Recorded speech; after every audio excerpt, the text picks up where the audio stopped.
ଆରେ ଦେଖ ରେ ସେଠାରେ କଣ ଗୋଟିଏ ଛିଡ଼ା ହୋଇଛି। ଆରେ ଆରେ ତୁମେ କିଏ? ମୁଁ ଚନ୍ଦ୍ରଯାନ। ଆରେ ତୁମେ କୁଆଡ଼େ ଯାଉଛ? ମୁଁ ଚନ୍ଦ୍ରକୁ ଯାଉଛି। ତୁମେ କାହିଁକି ଯାଉଛ?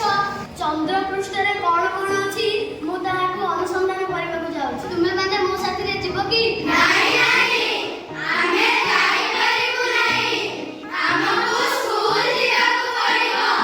ତୁମେ ସେଠାକୁ ଯାଅ ଏବଂ ଫଟୋ ପଠାଇବ। ଠିକ୍ ଅଛି, ମୁଁ ନିଶ୍ଚୟ ଫଟୋ ପଠାଇବି। ତୁମର ଯାତ୍ରା ମଙ୍ଗଳମୟ ହେଉ ଚନ୍ଦ୍ରଯାନ। ଆଚ୍ଛା ପିଲାମାନେ, ମୁଁ ଆସୁଛି। ବନ୍ଦେ ଭାରତ, ବନ୍ଦେ ଭାରତ।